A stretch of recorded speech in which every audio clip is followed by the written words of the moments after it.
በቸርነቱና በበጎነቱ ይህን ለመሰለ እድል ያበቃን አምላካችን እግዚአብሔር ለዘላለም የተባረከ ይሁን። የዕለቱን ቃል ቅድም ሰምተናል። አሁን ደግሞ ከእግዚአብሔር ቃል ከዳዊት መዝሙር ምዕራፍ 11ን የምንችል ሰዎች ቆመን አብረን እናነባለን። የዳዊት መዝሙር ምዕራፍ 11 ከቁጥር 1 እስከ 7 በጌታችን በመድኃኒታችን በክርስቶስ ኢየሱስ ስም አነባዋለሁ። በእግዚአብሔር ታምኛለሁ፣ ታዲያ ነፍሴን እንዴት እንደ ወፍ ወደ ተራራ ብረሪ ለምን ትሏታላችሁ? ደግሞም ለምን እንደዚህ ትሉኛላችሁ? ክፉዎችን እነሆ ቀስታቸውን ገትረዋል፣ ቅልብ ያላቸውን በጨለማ ለመንደፍ ፍላጻቸውን በአውታር ላይ ገትረዋል። መሰረቱ ከተናደ ጻድቅ ምን ማድረግ ይችላል? እግዚአብሔር በተቀደሰ መቅደሱ አለ። የእግዚአብሔር ዙፋን በሰማይ ነው። ዓይኖቹ ሰዎችን ይመለከታል፣ ቅንድቦቹም የሰው ልጆችን ይመረምራሉ። እግዚአብሔር ጻድቁንና ኃጥእን ይመረምራል። አመፃን የሚወዱትን ግን ነፍሱ ትጠላቸዋለች። እርሱ በክፉዎች ላይ የእሳት ፍምና ዲን ያዘንባል። ጽዋቸውንም ዕጣ ፈንታ የሚገለባበት አውሎ ነፋስ ነው። እግዚአብሔር ጻድቅና የጽድቅ ሥራ ይወዳል፣ ቅኖችም ፊቱን ያያሉ። አብረን እንጸልያለን። ልዑል እግዚአብሔር በዚህ ቀን ደግሞ ይህን ዕድል ስለሰጠህን ለእኔም ለወገኖችም በጉባኤህ ቃለ እግዚአብሔርን እንድንሰማ ነፍሳችን እንድትታነጽ ለእግዚአብሔር ለአምላክ ክብር እንድትኖር የቃልህ ብርሃን የቃልህ ፍቺ ለነፍሳችን ምግብ እንዲሆነን እንዲያረሰርሰን እንዲለውጠን ወደ አንተ ወደ ጸጋ ዙፋን እንድንጠጋ ጌታ እግዚአብሔር ወይ በመንፈስ ቅዱስ በመካከላችን አልፈህ እያንዳንዳችን እንድትነካ ይህን ጊዜ ደግሞ በጸሎት ላንተ አደራ አሳልፈን እንሰጣለን። በጌታችን በመድኃኒታችን በክርስቶስ ኢየሱስ ስም አሜን። እግዚአብሔር ይባርካችሁ። እንቀመጣለን። ይህን የዳዊት መዝሙር ምዕራፍ 11ን ስንመለከት ዳዊት የጻፈበትን መዝሙሩን የደረሰበትን ታሪካዊ ዳራውን ካላወቅነው ትክክለኛ ሐሳቡን ለመረዳት ያስቸግራል። የዚህ መዝሙር ማዕከላዊ መልእክትና እምብርት ቁጥር 3 ላይ ያለው ቃል ነው። እቺ ቁጥር 3 ከታችም ከላይም ያለውን ክፍል ስንመለከት ዳዊት ይህንን ያለበት ምክንያት ወደ ኋላ ሄደን ያለፈበትን የነበረበትን የገጠመውን ነገር ካላወቅን መሰረቱ ከተናደ ጻድቅ ምን ሊያደርግ ይችላል? ምን ነበር በጊዜው የተናደው መሰረት? ምን ነበር በጊዜው የተሸረሸረው መሰረት ብለን እንድናስብ ያደርገናል። አንድ ጊዜ የዛሬ 45-47 ዓመት ይሆናል እና አንድ ኮንፈረንስ ተዘጋጅቶ የተለያዩ ሰዎች ተጋብዘን እዛ ኮንፈረንስ ላይ ነበር እና በኮንፈረንሱ ወቅት ደግሞ በዛ ጊዜ እንዲህ አይነት ፕሮግራም መካሄድ ብሎ የነበረው መንግስት የከለከለበት ጊዜ ነው።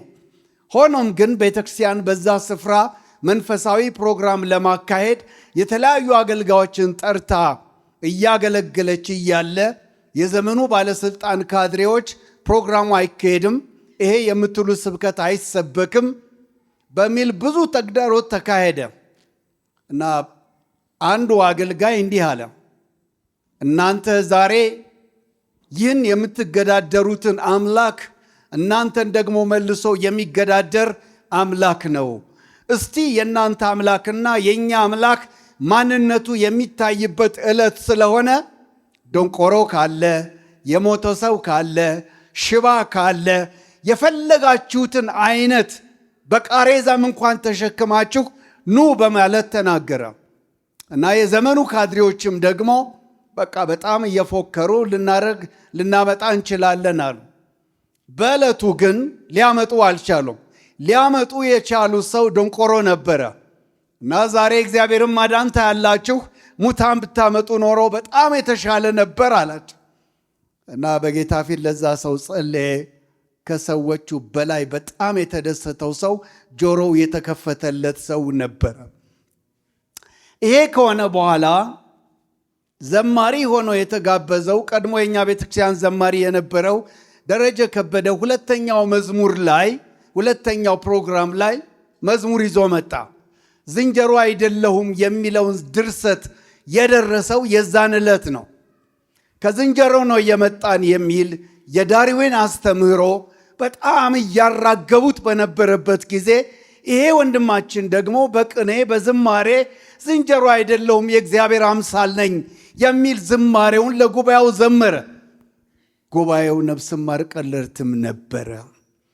ዛሬ አሁንና እዚህ ላለን ሰዎች ዝንጀሮ አይደለሁም የእግዚአብሔር አምሳል ነኝ ማለት ምን ለማለት ፈልጎ ነው? ለምንድነው የመዝሙር የዘመረው የሚለውን ነገር ለማወቅ ወደዛ መሄድ በጣም አስፈላጊ ነው። በዛ ዘመን ሰው ሁሉ ከዝንጀሮ ነው የመጣ ይባል ስለነበረ እግዚአብሔር ፈጠረው ብሎ መናገር ትክክል እንዳልነበረ የሚያምኑ የመንግስት ባለስልጣናትና ካድሬዎች ስለነበሩ ያንን ለመቋቋም እግዚአብሔር ደግሞ በዝማሬ አይደለሁም የሚልክት መጣ። ስለዚህ ዛሬና አሁን ይህን መዝሙር ለምንሰማ ሰዎች ይሄ ዘማሪ ምን ለማለት ፈልጎ ነው ስንል ወደዛ ሄደን ያን ታሪክ ማየት ያስፈልጋል። ሌላኛው የተስፋዬ ገቢሶ መዝሙር ነው። እግዚአብሔር ሲረዳ ከሰማያት ወርዶ ዛሬ ስንዘምረው ይጣፍጣል፣ በጣም ደስ ይላል። ይውረድልን፣ ይናገረን፣ በመካከላችን ይለፍ ማለት እንችላለን። ግን ዘማሪው ይሄን መዝሙር ሲዘምር ቦረና ድንጋይ ጉድጓድ እንዲቆፍሩ ተደርገው እጆቻቸው እየተመላለጡ በፀሐይ ትኩሳት ሰውነታቸው እየተቃጠለ ላባቸው እየተንጠፈጠፈ እስቲ የእናንተ አምላክ ሲረዳ አያለው ብሎ የዘመኑ ካድሬ ሲያስጨንቃቸው ሲያስፈጋቸው ያን ስራ እየሰሩ እያለ ከሰዓት በኋላ እነዛ የታሰሩትን ልጆች ልቀቋቸው ተባለ። በዚህ መከራ ውስጥ ነው፣ በዚህ ችግር ውስጥ ነው እግዚአብሔር ሲረዳ ከሰማያት ወርዶ የሚለው መዝሙር። ዛሬ ለእኛ ስንዘምረው ያምራል። እዛ ግን እየታመሙ እየተጨነቁ እጃቸው እየተላጠ ጠላት እያፌዘባቸው እየዘበተባቸው እያለ ጌታ ግን መዝሙር ሰጣቸው። እግዚአብሔር ይረዳል፣ እግዚአብሔር ያድናል፣ እግዚአብሔር ይታደጋል የሚለው መዝሙር የመጣው እንዲሁ አይደለም። ከጭንቅ ከመከራ ሰዓት ውስጥ የወጣ ዝማሬ ነው የሰዎችን ሕይወት የሚለውጠውና የሚያለመልመው። በዚህ በዳዊት መዝሙር 11 ላይ ቁጥር 3 ላይ መሰረቶች ሲናዱ ጻድቅ ምን ሊያደርግ ይችላል ብሎ ዳዊት ያስባል። ይህንን ለመረዳት ዳዊት የነበረበት ዘመን ምን አይነት ዘመን ነበረ? ዳዊትን ያስጨነቀው የተቸገረበት ነገር ምንድነው? መሰረቱ የተነቃነቀው? ይህንን ዝማሬ ለማወቅ የግድ ወደ 1ኛ ሳሙኤል 2ኛ ሳሙኤል ውስጥ ሄዶ ያንን ወቅት ማሰብ ያስፈልጋል። ዳዊት በዛ ዘመን ይወለድም አይወለድም ባይታወቅም ወደ ኤሊ ዘመን ስንመጣ በኤሊ ዘመን ውስጥ የእግዚአብሔር ቃል ብርቅ ነበረ። በቤተ መቅደስ ውስጥ የሚካሄደው ስርዓት ፈሪሃ እግዚአብሔር የሌለው፣ የኤሊ ልጆች የቤተ መቅደሱን ስርዓት ያበላሹ፣ እግዚአብሔርን መፍራት የሌላቸው፣ ለእግዚአብሔር የቀረበው መስዋዕት እንደፈለጉ የሚወስዱ የሚበሉ፣ አገልጋዮችን የሚዳፈሩ አይነት ሰዎች ነበሩ። ኤሊም ራሱ ከማርጀቱ የተነሳ የሚደረገውን ነገር የሚያውቅ አልነበረም። እንደ እግዚአብሔር ቃልም ደግሞ ሊገስጽ ሊመክር የሚችልበት አቅም አልነበረው። ይባስ ብሎም የእግዚአብሔር ቃል በዛ ዘመን ብርቅ ነበር ይላል። በጣም ብርቅ ከሆነ ምን ሊሆን እንደሚችል እናስብ። ቀጠል ብለን ደግሞ የሳኦልን ዘመን ስናስብ ሳኦል አህያ ፍለጋ ሄዶ ነው። እግዚአብሔር በመንገዱ ላይ ከሳሙኤል ጋር ተገናኘ።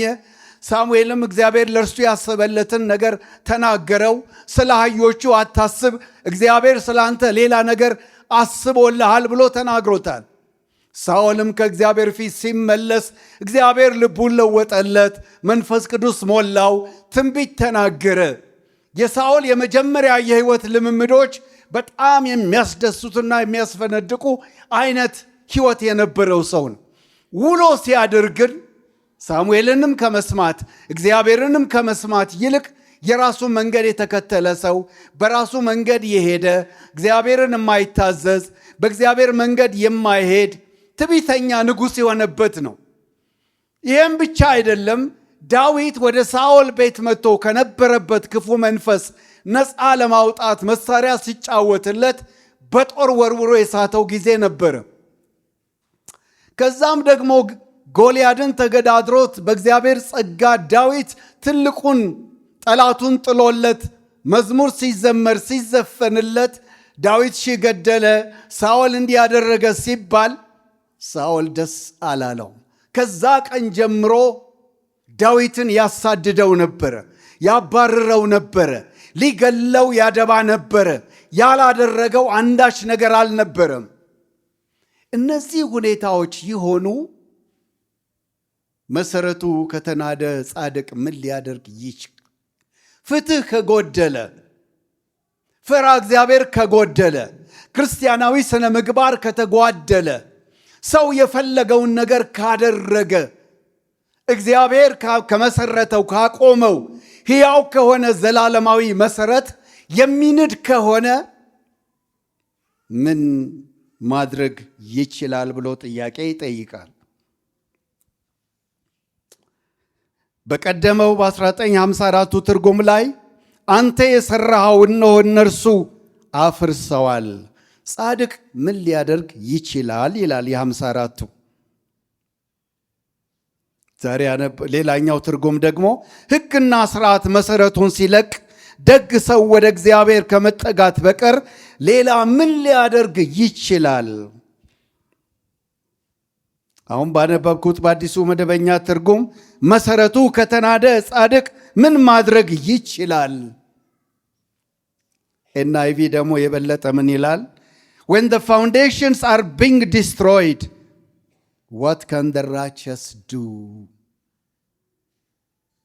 መሰረት ተብለው መቆሚያ ተብለው መጽኛ ተብለው የተሰጡን ነገሮች ከተናዱ ጻድቅ ምን ሊያደርግ ይችላል ብሎ ጥያቄ ይጠይቃል። መሰረቶች ከተናዱ ጻድቅ ምን ሊያደርግ ይችላል? መሰረት ይፈርሳል፣ መሰረት ይናዳል፣ ይሸረሸራል፣ ቦታውን ይለቃል፣ ይደረመሳል፣ ይናወጣል። እና ታዲያ ጻድቅ ምን ሊያደርግ ይችላል? ዳዊት በዚህ ዝማሬው ይህንን በውስጡ ይዞ መጀመሪያ ላይ በመዝሙር ቁጥር 1 ላይ ምን ይላል? በእግዚአብሔር ይታመናል ይላል። ጻድቅ መሰረቱ ቢነቃነቅም አስቸጋሪ ነገርን ቢኖርም ጻድቅ በእግዚአብሔር ይታመናል ብሎ ይጀምርና እሱ የሰማው እሱ የቆመበት የጸናበት የመጀመሪያው መሰረቱ እግዚአብሔር ነው። የእግዚአብሔርን ድምፅ ሰምቷል፣ በእግዚአብሔር መንገድ ሄዷል። ግን ደግሞ በሱ መረዳት ውስጥ ሌሎች ሰዎች ጣልቃ ገብተዋል። ጣልቃ የገቡት ሰዎች እንደዚህ ይላሉ፣ ታዲያ ነፍስህን እንደ ወፍ ወደ ተራራ ብረሪ ለምን ትሏታላችሁ? ሌሎች መካሪዎች ናቸው። ማምለጫ ያስፈልግሃል፣ መሸሽ ያስፈልግሃል። መሰረቱ ከተናደ ለመዳን የምትችለው ወደ ተራራ ሮጠህ በማምለጥ ነው። ለምን ይህን ትሉኛላችሁ ይላል። እና እሱ ብቻ አይደለም፣ በሱ ላይ የተቃጣ ነገር አለ። ቁጥር 1 ላይ ይህንን ይናገራል። ታዲያ ነፍሴን እንደ ወፍ ወደ ተራራ ብረሪ ለምን ትሏታላችሁ? ደግሞም ለምን እንደዚህ ትሉኛላችሁ? ክፎች እነሆ ቀስታቸውን ገትረዋል፣ ቅን ልብ ያላቸውም በጨለማ ለመንደፍ ፍላጻቸውን በአውታር ላይ ደግነዋል። ስለዚህ ልትጠፋ ነው፣ መሸሸጊያ ያስፈልግሃል፣ ማምለጫ ያስፈልግሃል፣ መሰወሪያ ያስፈልግሃል ብለው መክረውታል። ይሄ ነገር ያዋጣል ወይ? ለምን እንደዚህ ትሉኛላችሁ? ሌላ ተናጋሪ እግዚአብሔር አለ፣ ሌላው ደግሞ ተናጋሪ የሰው አለ። የትኛውን ድምፅ ግን ሰምቶ እንደሚከተልና እንደሚሄድ ግራ ገብቶታል። መሰረቱ ከተናደ ጻድቅ ምን ሊያደርግ ይችላል? የዳዊት ጊዜ ይህን ይመስላል። ዳዊት ይህን መዝሙር የደረሰበት ዘመን ቅድም እንዳልኩት የኤሊ ዘመን፣ የሳኦል ዘመኖችን ያለፈበትን ማሰብ ይቻላል። ከዚህ የተነሳ ዳዊት ብዙ ጊዜ በምድረ በዳ ተቅበዝብዟል፣ ማረፊያ አጥቷል፣ ተጨንቋል፣ ግራ ገብቶታል። ታዲያ በዚህ ሁኔታዎች ውስጥ እያለ ነው መሰረቱ ሲፈርስ ጻድቅ ምን ሊያደርግ ይችላል? የጻድቅ ምላሽ ምንድን ነው? ችግር ሲመጣ፣ ምድር ስትናወጥ፣ ፍትህ ሲጠፋ፣ ስነ ምግባር ሲጎድል፣ ክፉ ነገሮች በምድር ላይ ሲፈጸሙ ጻድቅ መሸሸጊያው መደበቂያው ምን ሊሆን ይችላል? የዚህ የጻድቅ ሰው ብርታቱና ጥንካሬው ምንድን ነው? የዳዊት ቁርጠኝነት አለመሸሽ ነው። አልሸሽም። ከዚህ በኋላ ምን ይላል? እንዳይሸሽ የሚያደርገው እንዳይኮበልል የሚያደርገው በተጠራበት መጠራት ቦታ ጸንቶ ቆሞ ለአምላኩ ለእግዚአብሔር ምስክር ለመሆን መሰረቱ ከተናደ ጻድቅ ምን ሊያደርግ ይችላል ይልና ምላሽ ይሰጣል። እግዚአብሔር በተቀደሰ መቅደሱ አለ። እግዚአብሔር ይመለከታል።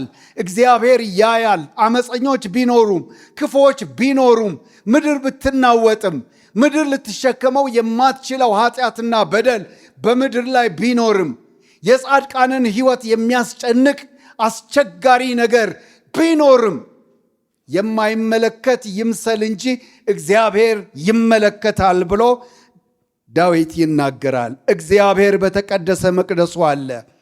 የእግዚአብሔር ዙፋን በሰማይ ነው። ዓይኖቹ ሰዎችን ይመለከታል፣ ቅንድቦቹም የሰው ልጆች ይመረምራል። የማይታይ ቢመስልም ምድርን ያናወጠ ነገር ያለ ቢመስልም ለክፉ ለከፋ ነገር የዳረገ ቢሆንም የሚመለከት እግዚአብሔር እንዳለ አስቦ ያንን ይናገራል። ስለዚህ የሚያይ እግዚአብሔር ስላለ አልፈራም፣ አልናወጥም፣ አልረበሽም። የትኛውም ማህበራዊ እሴቶች ቢሸረሸሩ፣ ቢደፈጠጡ፣ ቢረገጡ፣ የእግዚአብሔር አስተምሮ እንዳልነበረ ተደርጎ ቢነገርም፣ ፈራ እግዚአብሔር በምድር ላይ እንደሌለ አድርገው ቢናገሩም እግዚአብሔር ግን ያያል። የማያይ ይምሰል እንጂ፣ የማይመለከት ይምሰል እንጂ፣ የማይፈርድ ይምሰል እንጂ እግዚአብሔር እርሱ ራሱ በራሱ ሰዓትና ጊዜ አምላካዊ ምላሽ የሚሰጥበት ወቅትና ጊዜ ያለው ይላል። የጽድቅ ጉዳዮች ከስራቸው ተሸርሽረው ለመውደቅ ቢደርሱም የወደቁ መስለው ቢታየኑም የጻድቅ መሸሸጊያው የጻድቅ ማምለጫው ምንድን ነው ብለን ስናስብ ዳዊት እንዳለው በእግዚአብሔር መታመኑ ነው። ዳዊት በጊዜው በነበረው ችግር ሊያመልጥ የቻለበት የመረጠው ነገር በእግዚአብሔር እቅፍ ውስጥ፣ በእግዚአብሔር ጥላ ውስጥ፣ በእግዚአብሔር ረድኤትና ቸርነት ውስጥ መሸሸግን እንጂ እነዛ ሰዎች የመከሩትን ምክር አይደለም። ጠላት ቀስት ገትሮብሃል፣ ትገደላለህ፣ ትጠፋለህ፣ ታመልጣለህ ብለው ቢናገሩትም የለም እኔ አልሸሽም፣ በሚታደገኝ በአምላኬ በእግዚአብሔር ፊት ጸንቼ ቆማለሁ፣ በአምላኬ ፊት ጸንቼ ምላሽ ለመስጠት ፈቃደኛ ነኝ በማለት ከነሱ ምክር ይልቅ የእግዚአብሔር ምክር ተቀብሎ በደረሰበት ነገር፣ ባየው ነገር፣ እንዲፈራ እንዲደነግጥ ባደረገው ነገር እግዚአብሔር አምላኩን መሸሸጊያ ዋሻ አድርጎታል። የጻድቅ ጉዳዮች ከስር ከመሰረቱ ሲፈርስ ሲናድ ምን ማድረግ ይችላል? እኛስ እንቆማለን? ተስፋ እንቆርጣለን? እንሸሻለን? መራራ እንሆናለን? ወደማይሆን አቅጣጫ እንሄዳለን?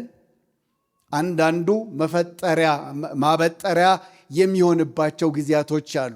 ሰዎች በሕይወታቸው ፈተናና ችግር ሲገጥማቸው መሸሸጊያ ሊያስቡ ይችላሉ። ወይንም ከመጣው ነገር ጋር አብሮ ተባብረው ሊሄዱ የሚችሉበት ሁኔታዎች አሉ። በዕድሜ ዘመናችን አብረን ስንኖር ፈተናዎች በምድር ላይ ተከስተዋል። በአማኞች ሕይወት ውስጥ ከባባድ ችግሮች መጥተዋል። አማኞች የተባሉት ሰዎች ከመጣው ፈተና ጋር ተባብረው ቤተክርስቲያንን የፈተኑበት፣ አደጋ ላይ የጣሉበት ጊዜ፣ ንብረቷን የወረሱበት ጊዜ፣ አስረክቡ ያሉ ጊዜ ነበሩ።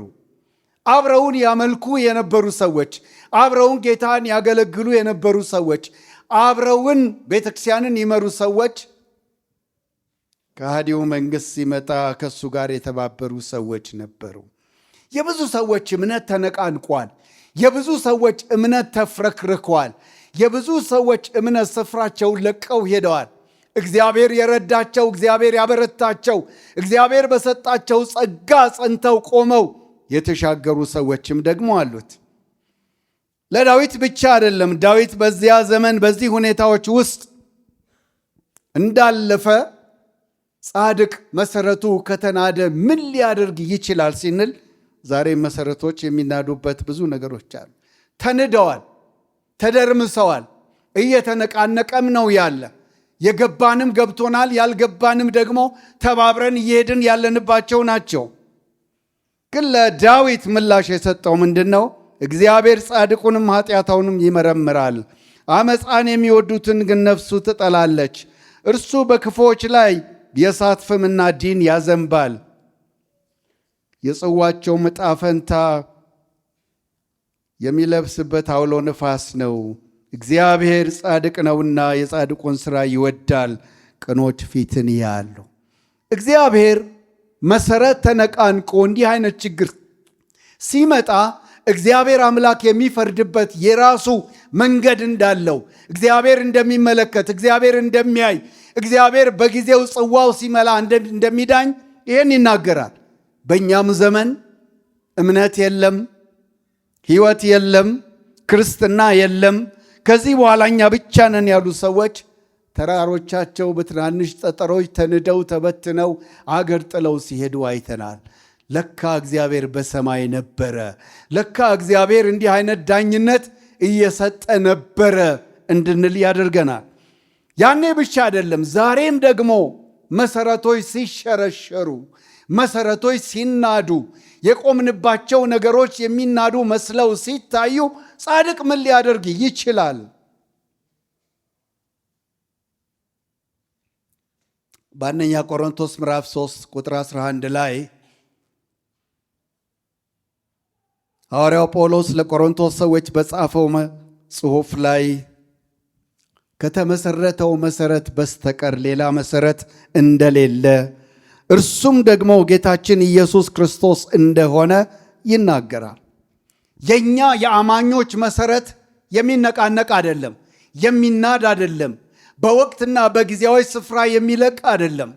ስለዚህ ከክርስቶስ ጋር ለተጣበቁ ሰዎች የኛ መሰረት እርሱ ክርስቶስ ጌታችን ከሆነ፣ እርሱ ክርስቶስ አዳኛችን ከሆነ፣ እርሱ የሚያስፈራንን ነገር ድል ካደረገ፣ በድል አድራጊነት እንድንሄድ ከረዳን፣ ዘመናት ዓመታት የማይሽሩት ጌታ በእርሱ ላይ ከተመሰረትን፣ በእርሱ ላይ ሕይወታችን ከተተከለ የሚያናውጠን ነገር አይኖርም። ስለዚህ ምን አይነት መሰረት ላይ ነው የቆምነው? ዛሬ የኔ ሕይወት ዓለም በተለያየ መንገድ ስትናወጥ፣ ክፉ ነገር ስታደርግ ስናይ፣ ስንመለከት የሚያናውጡ ብዙ ነገሮች አሉ። ሆኖም ግን የኔን ክርስትና ስንመለከተው ከተመሰረተው መሰረት በስተቀር ሌላ መሰረት የለም፣ እርሱም ኢየሱስ ክርስቶስ ነው። የኛ መሰረት፣ የኛ ፋውንዴሽን የማይነቃነቅ ነው፣ የማይናወጥ ነው፣ የማይፈራ ነው፣ ጽኑ ነው። ሆኖም ግን ስነ ምግባር ሲበላሽ፣ ፍትህ ሲጓደል፣ የስነ ምግባር እሴቶች ከምድር ላይ ሲጠፉ፣ እንዲጠፉ ሲደረግ፣ አልባሌ ነገሮች ሲደረጉ፣ መጽሐፍ ቅዱስ ስልጣንና ኃይል እንዳይኖረው ሲደረግ፣ ያኔ ጻድቅ ምን ሊያደርግ ይችላል? የዛሬ 2 ዓመት ገደማ ይሆናል በትምህርት ቤቶች ውስጥ ጾታቸው ተለይቶ ልጆች እንዳያውቁ እገዳ ለማድረግ የሰሜን አሜሪካ መንግስት ይህንን አዋጅ ሲያውጅ ትምህርት ቤቶች ይህንን ለወላጆች አስቀድመው ተናግረዋል።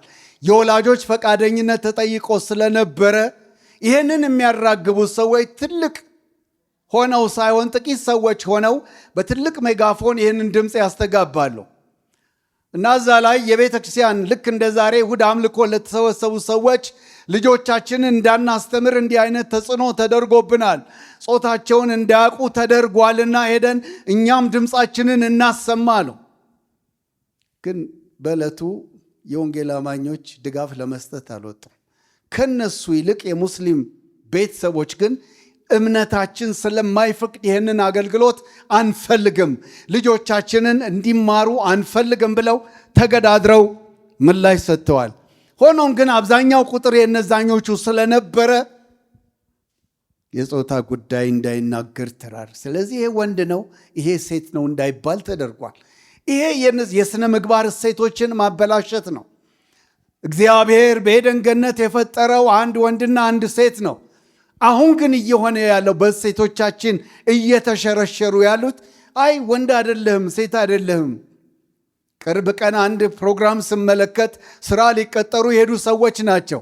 ስራ ተቀጥረው ለመቀጠር ከሄዱ ሰዎች መካከል ኢንተርቪው የሚያደርገው ሰው ጾታ ምንድን ነው አለ። እንዴ አልታወቅም እንዴ አለች ሴትዮዋ። እኔ እኮ ጾታ ምንድን ነው ያልኩሽ። ሁለቱንም ጾታ አልተናገረም። ግን ጾታ ምንድን ነው? ጾታሽ ነው ማለት ያለበት። ግን ጾታ ምንድን ነው? እንዴ እንደምታየኝ ነኝ አለች ሴትዮዋ። መናገር አልፈለገ። ብዙ ጭቅጭቅ በኋላ በቃ ውጪ አላት። አሁን ያለው እየተሸረሸረ ያለ እንዲህ አይነት እኛም ሀገር በስውር በድብቅ የሚካሄዱ የሚሸረሽሩ ነገሮች አሉ። ጾታህ ምንድን ነው? እግዚአብሔር የፈጠረው አንድ ወንድና አንድ ሴት ነው። ከዚህ ውጭ የለም። ሰው ሊበራከት ሊባዛ የሚችልበት በዚህ መንገድ ነው። ሰዎች ጾታቸውን ሲለውጡ፣ ተመሳሳይ ጾታ ጋብቻ ሲደረግ፣ የማይገባ ነገር ሲደረግ፣ ሰዎች ጾታቸውን ሲለውጡ ዳዊት የነበረበት ዘመን አንዱ ፈተና ነው። የዛሬ 2 ዓመት በሰሜን አሜሪካ የነበሩ ሰዎች አገር ለቀው ወደዚህ ምድር የመጡ ነበሩ። ሌሎች ደግሞ ይህንን ውሳኔ ያልተቀበሉ ስቴቶች ስለነበሩ ወደዛ ሄደዋል። የብዙ አማኝ ሕይወት የተፈተነበት ጊዜ። ጸንቶ ለመቆም ልጃችሁን እንደ ልጃችሁ ለማገልገል እዚህ የተጸለየላቸው ልጆች ልጄ ወንድ ልጅ ነው፣ ልጄ ሴት ልጅ ነች ብሎ ለመናገር አቅም ያገኘነው እዚህ ነው። ውስጡን ግን ትምህርት ቤት ውስጥ ይሄ ዕድል ላይኖረን ይችላል። ምን ተምረው እንደመጡ ላናቅ እንችላለን። ውስጡን ደግሞ በእርዳታ ምክንያት በገንዘብ ምክንያት ወጣቶቻችንን በተለያየ መንገድ እያማለሉ ስኮላርሺፕ እንሰጣለን፣ የከፍተኛ ትምህርት ዕድል እንሰጣለን ብለው የተወሰዱ ሰዎች ቀላሎች አይደሉም። ገንዘብ ያታልላል። ትራምፕ ዩኤስአይዲን ሲዘጋ በአንድ ወገኑ ጥሩ ነው። ይህንን ሰፖርት የሚያደርጉ እነሱ ናቸው። ተመሳሳይ ጾታዎችን ተቀበሉ። እንዲህ አይነት ሰዎችን ተመልከቱ። እናንተ ድሆች ናችሁ፣ እኛ ገንዘብ እንሰጣቸዋለን፣ ግን እኛ የምንፈልገውን ነገር በእናንተ ላይ እንጭናለን የሚሉ ናቸው። በዚህ ቦታ ላይ ተቀጥረን የምንሰራ ታላላቅ ባለስልጣኖች ይህን እኩይ ተግባር እንዴት ነው የምናስተናግደው? በሀገራችን ልጆች ላይ እንዲህ አይነት ክፉ ድርጊትን እንዲፈጸም እርዳታ እስካገኘን ድረስ ምንም አይደለም ብለን ተቀብለን ነው የምንኖረው። ሕሊናችን ይቀበላል። መሰረቱ ከተናደ ጻድቅ ምን ማድረግ ይችላል? ወንድና ወንድ መጋባት ይችላል። ሴትና ሴት መጋባት ይችላል። ነገኛም ጋር ደግሞ በአደባባይ እንደሚመጣ አናቅም። ውስጡን ግን እየተሸረሸረ እየሄደ ያለበት ነው። በኢትዮጵያ ውስጥ በድብቅ የሚካሄዱ ብዙ ነገሮች አሉ። እርዳታ የሚሰጡንም ሰዎች ከዚህ አጀንዳ ጋር ነው። እርዳታው ከትራሻቸው ከቆሻሻቸው እምነታችንን ከሚንድ ከሚሸረሽር በድህነታችን ምክንያት ራሳችንን አሳልፈን እንድንሰጥ የሚያደርግ ድርጊት ነው። አይ ብላና ሙት ነው ምንለው ወይንስ በፍጹም ራሴን አልሸጥም፣ ራሴን አሳልፌ አልሰጥም፣ ለማይገባ ነገር ይህንን አላደርግም ልንል ይገባናል። ብዙ አይነት ስብከቶች አሉ። እነዚህ ስብከቶች እንዴት ናቸው? አቀባበላችን ነው። አዳምና ሔዋን በኤደን ገነት 2 ሰባኪዎች ገጥሟቸዋል። እግዚአብሔር አምላክ ይህንን በኤደን ገነት የተከልኩትን ዕፀ በለስ በበላችሁ ጊዜ ሞትን ትሞታላችሁ እንዳትበሉ፣ ሌላው ግን ተፈቅዶላችኋል። አጅሬ ደግሞ ምዕራፍ 3 ላይ መጣና ለመሆኑ እግዚአብሔር ምንድን ነው ያላችሁ ብሎ ተናገራቸው። አይ ከዔድን ገነት ካለችው እንዳንበላ ነው። የማንን ስብከት ሰሙ? የሰይጣንን ስብከት ሰሙ። ውድቀት መጣ። ያጠባሳ እስከዚህ ድረስ መጣ። ዛሬ ሰዎች የማንን ስብከት እንደሚሰሙ ሰምተው ከክፉ እንደሚጠበቁ እግዚአብሔር ብቻ ይወቃቸው። ለዚህ ነው መሰረቱ ከተናደ ጻድቅ ምን ሊያደርግ ይችላል? አዳምና ሔዋን ብቻ አይደሉም። በአዲስ ኪዳንም ጌታችን መድኃኒታችን ኢየሱስ ክርስቶስ በምድር በነበረ ጊዜ 40 ቀን 40 ሌሊት ጾሞ ሲመለስ ፈታኙ መጣ ይላል እና ፈተናው ደግሞ ጌታ 40 ቀን ጾሟል፣ ጸልዮአል እና ይህን ድንጋይ ዳቦ አርግ ነው። ለተራበ ሰው ዳቦ አስፈላጊ ነው፣ አንገብጋቢ ጉዳይ ነው። ግን የጠላትን ስብከት ያውቅ ስለነበረ ሰው በእንጀራ ብቻ አይኖርም ከእግዚአብሔር አፍ በሚወጣ ቃል ጭምር እንጂ ብሎ መልሶለታል። ከዛም ድጋሜ ፈትኖታል። ይህን ሁሉ ሰጥሃለሁ ብሎ ካሳየው በኋላ ወድቀህ ስገድልኝ አለ። ለጌታ ለአምላክ ብቻ ስገድ ተብሎአል። ገንዘብ፣ ምግብ፣ ስልጣን ሰዎችን ያሳስታቸዋል። መሰረታቸውን ይነቀንቃል፣ ይጥላቸዋል። ጌታ ኢየሱስ ድል ያደረገው እንዴት አድርጎ መመለስ እንደሚገባው ነው። ዛሬ በተለያዩ ጥቅሶች ሰዎች ሊሰብኩን ይችላሉ። አዎ እውነት ነው፣ ተጽፏል። ይህን እንጀራ ዳቦ አርግ ተጽፏል። ዘዳግም 4:4 ላይ ተጽፏል። አጅሬ ያን ጠቅሶ ነው። ከክፍሉ ውጭ ነው የተናገርከው፣ ይሄ ትክክል አይደለም ነው። ወድቀ ስገድ ሲልም የለም እንደዚህ አይልም ነው። ዛሬ አንዳንድ ስብከቶች ሰዎችን ከቤተ ክርስቲያን ከክርስቶስ እንዲለዩ የሚያደርጉ እንዲህ አይነት ስብከቶች ናቸው። የማንን ስብከት ነው የምንሰማው ነው? ስብከታችን መሰረትን የሚንድ ከሆነ ስፍራችንን የሚያስለቅቀን ከሆነ ግን አደጋ ነው። ለዚህ ነው መሰረቱ ከተናደ ጻድቅ ምን ሊያደርግ ይችላል? ስፍራውን የለቀቀ ነገር ምንም ሊያደርግ አይችልም። ነገር ግን በክርስቶስ ኢየሱስ ላይ መሰረቱን ያደረገ ሰው ከክፉ ሊጠበቅና ሊድን ይችላል። በሉቃስ 9 ከ35-36 ያለውን የሉቃስን መልእክት ስንመለከት ሉቃስ ጌታ ኢየሱስ ክርስቶስ የተናገረውን ክፍል ነው የተናገረውና በዚህ ክፍል ውስጥ ስለ ቃሉ ነው የተናገረው። የእምነት መሰረታችን የእግዚአብሔር ቃል ነው። የእግዚአብሔርን ቃል ሰምቶ ለሚኖርበት ጽናት እንዳለው ይናገራል። ሁለት ነገሮች ይናል። ቃሌን ሰምቶ የሚያደርገው አለ ቤቱን በአለት ላይ የሰራ ልባም ሰውን ይመስላል። ቤቱን በአለት ላይ የሰራ ልባም ሰው ይመስላል። ሁለት ሰዎች ነው እዚህ ጋር የተጠቀሱት። አንዱ ልባሙ ሰው ቤቱን በአለቱ ላይ አጥልቆ የሰራ የጸና የማይናወጥ ወጀብ አይቀርም፣ አውሎ ንፋስ አይቀርም። ጌታችን ኢየሱስ ክርስቶስ እዚህ ጋር ተናግሯል። ወጀብ አለ፣ አውሎ ንፋስ መጣ ይነቀንቀዋል አለ። ግን በአለቱ ላይ ስለተመሰረተ ምንም አይሆንም። ወጀብ የለም አልተባለም፣ አውሎ ንፋስ የለም አልተባለም፣ ነውጥ የለም አልተባለም። አለ ግን መሰረቱ ጽኑ ስለሆነ ግን ምንም አይሆንም አለ። ሌላኛው ቃሌን ሰምቶ እንደ ቃሌ ያልኖረ በቃሌ ላይ ያልተመሰረተ በአሸዋ ላይ የተመሰረተ ከሆነ ግን ወጀብና አውሎ ንፋስ በመጣ ጊዜ ተንዶ ይወድቃል። ስለዚህ ጌታ ኢየሱስ ክርስቶስ ለሕይወታችን መሰረታዊ እንደሆነ ቃሉ ይናገራል። ኢየሱስ በሕይወታችን ማዕከል ላይ ማስቀመጥ በጣም አስፈላጊ ነው። የት ላይ ነው እኔ የቆምኩት? ዛሬ መሰረቶቻችንን የሚንድ የሚያናውጥ የሚያፍረከርክ ነገር ሲመጣ ምን ላይ ነው የቆምነው? ወዳጆቼ ጌታ ኢየሱስ ክርስቶስ በዚህ በሉቃስ ወንጌል ላይ እንደተናገረው በአለቱ በቅዱሱ ቃሉ ላይ ራሳችንን ካስቀመጠን መሰረት ሲናድ አንወድቅም፣ አንስትም። በክርስቶስ ሕይወት ውስጥ ራሳችንን ከሸሸግን፣ በክርስቶስ ሕይወት ውስጥ ራሳችንን ከደበቅን ማምለጥ የምንችልበት ነው።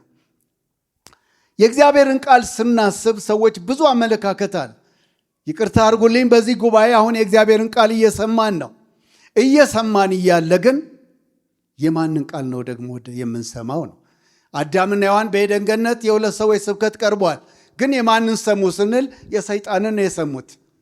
ጌታ ኢየሱስን ስናይ ደግሞ እርሱ አምላክም ጌታም ሰውም ስለሆነ የዲያብሎስን ክፉ ተንኮል አውቆ ድል አድርጎ አሸንፎታል።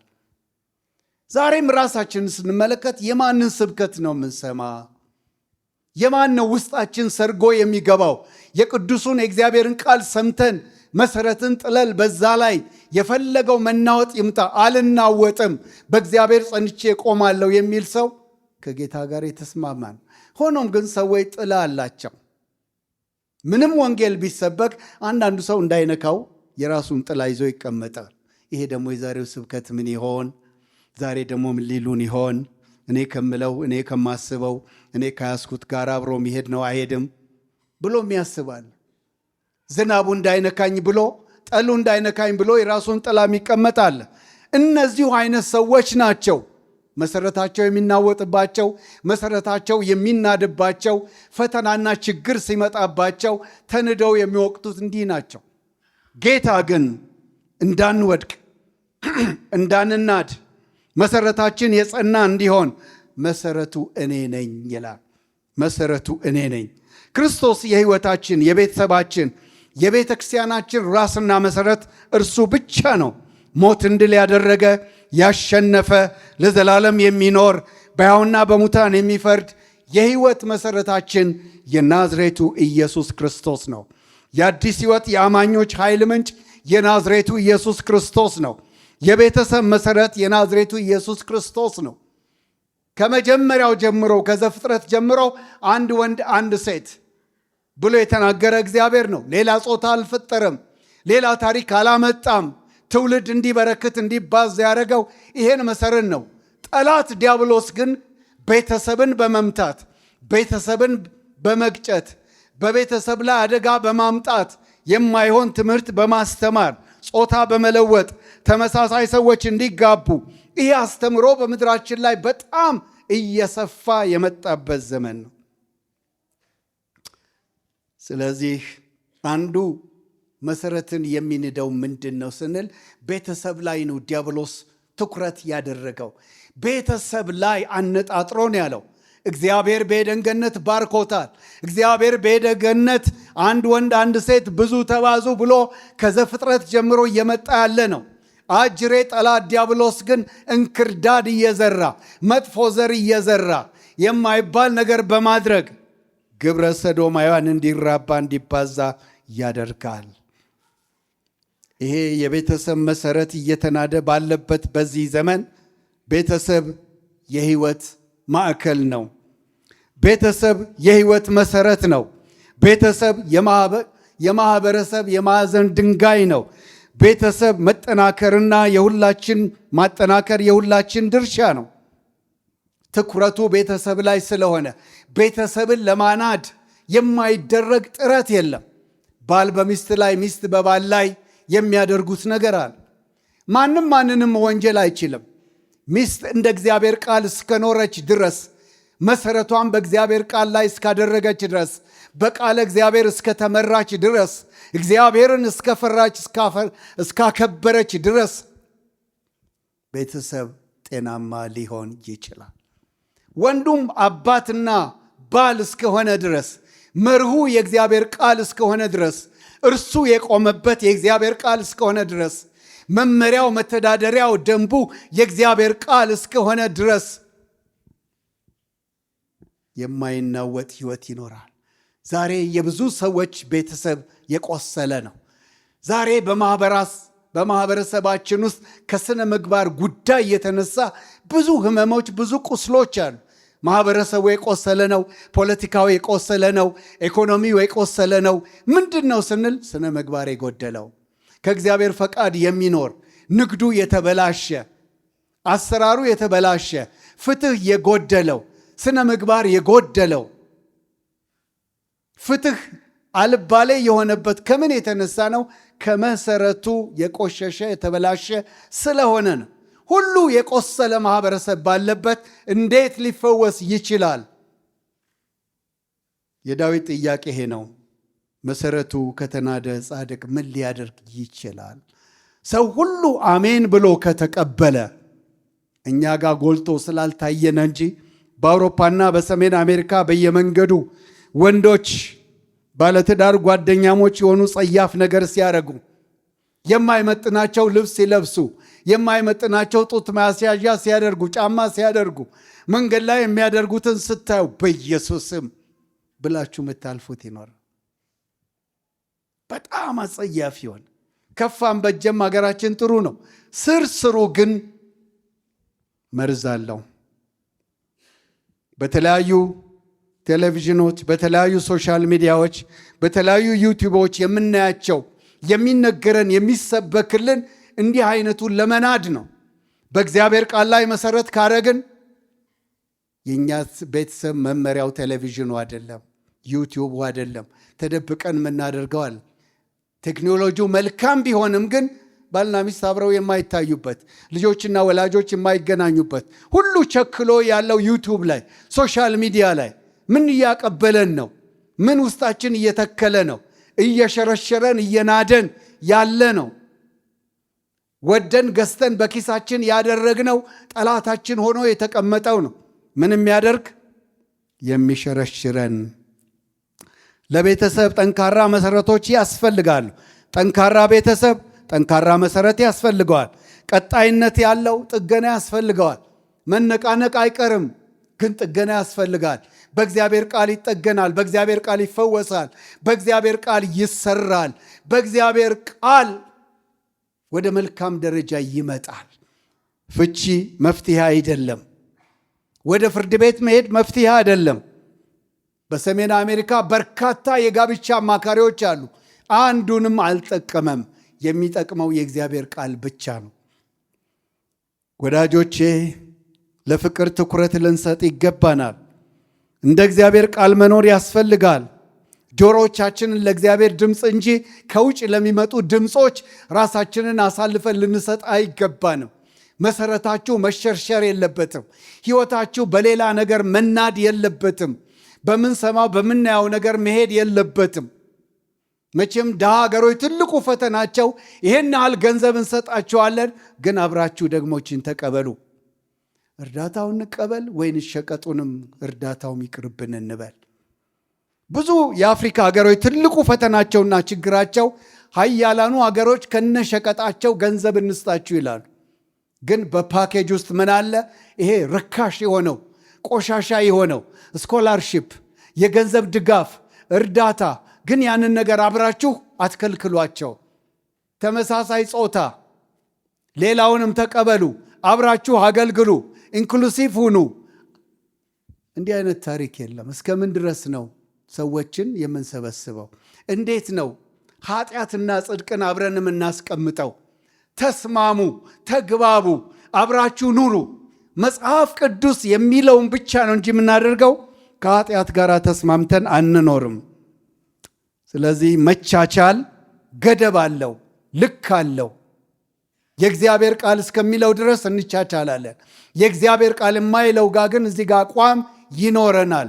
ኃጢአት ከጽድቅ ጋር፣ ዲያብሎስ ከክርስቶስ ጋር ምንም አይነት ህብረትና አንድነት የለውም። ስለዚህ በየትኛውም ስፍራ የምንኖር ሰዎች ይህን ልናስብበት ይገባል። ትልቁ ተግዳሮት ቤተሰብና ቤተክርስቲያን ላይ ስለሆነ አዳዲስ አስተምህሮች ስለሚመጡ መሰረታችን ክርስቶስ ብቻ ነው።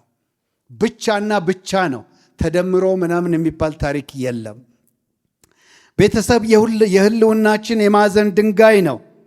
ነፋስ፣ አውራቄስ ይመጣል፣ የለም አልተባለም። እና የሚያናውጡ ነገሮች ይኖራሉ።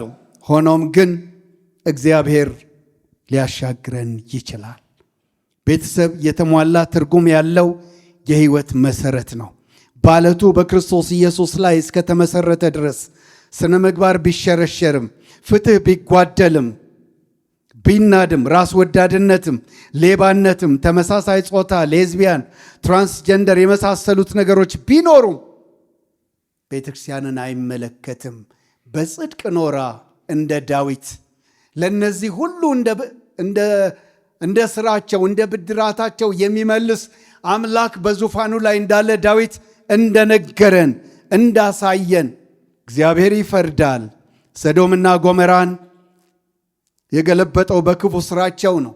በዛ ዘመን ጻድቅ ሎጥ ነፍሱን አስጨንቆ ያን ክፉ ስነ ምግባር የተቃወመ የሸሸ ያልተባበረ ብቸኛ ሰው ነው። ሰዶም በእሳት ገሞራ ስትነድ ሎጥ ራሱን አድኗል።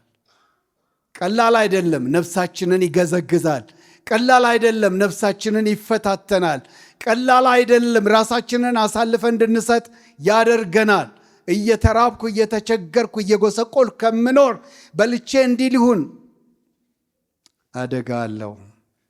እግዚአብሔር ሊመግበን ይችላል። እግዚአብሔር ከጎናችን ሊቆም ይችላል። ጻድቁ ዳኛ የክፉዎችን ሥራ ሊያፈርስ ይችላል። ለዚህ ነው እግዚአብሔር በዙፋኑ ላይ አለ። እግዚአብሔር ጻድቅ ፈራጅ ነው። ኃጢአተኛውንም ጻድቁንም ይፈርዳል። ዓይኖቹ የሁሉንም ይመለከታል።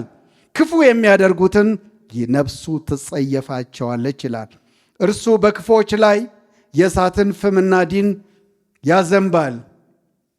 የጽዋቸውንም ዕጣ ፈንታይ የሚለበልብ አውሎ ንፋስ ነው። እግዚአብሔር ጻድቅ ነው፣ የጽድቅ ሥራን ይወዳል። ስለዚህ መሰረት ቢናድም ነገሮች ቢበላሹም ጻድቅ እግዚአብሔር እንዳለ አስበን ጥርሳችንን ነክሰን ለዚህ አምላክ የሚገባውን ኑሮ ኖረን ለማለፍ ወደ መሰረታችን እንመለስ። መሰረት ሲናድ፣ ሲፈርስ፣ ሲነቀነቅ ጻድቅ ምን ሊያደርግ ይችላል? ዳዊት መጀመሪያ ላይ ሲጀምር ምን አለ? በእግዚአብሔር ታምኛለሁ፣ በአምላኬ በእግዚአብሔር ተደግፌአለሁ፣ በአምላኬ በእግዚአብሔር ከዚህ ሁሉ እንደሚያሻግረኝ እንደሚያሳልፈኝ አምኛለሁ። ወደ አምላኬ ጠጋለሁ፣ ከአምላኬ ጋር እጣበቃለሁ፣ በአምላኬ ታምኜ ጸንቼ ቆማለሁ። አዋጅ ቢወጣ ሕግ ቢወጣ ዓለም ሁሉ ጭልጥ ብሎ ቢሄድ እኔ ግን ከአምላኬ ጋር እቆማለሁ፣ እኔ ግን ከአምላኬ ጋር ወግናለሁ፣ ስፍራዬን አልለቅም፣ ለአምላኬ ታማኝ ሆኜ እንደ ሎጥ እኖራለሁ የሚል የህይወት አቋም ያስፈልጋል። ሎጥ ብቻ አይደለም፣ ዳዊት ራሱ እግዚአብሔር እንደ ልቤ የሚሆነውን ሰው አገኘው ብሎ የመሰከረለት እንዲህ አይነቱን ነገር በመጸየፉና በመጠላቱ ነው። መሰረቱ ሲናድ ጻድቅ ምን ሊያደርግ ይችላል?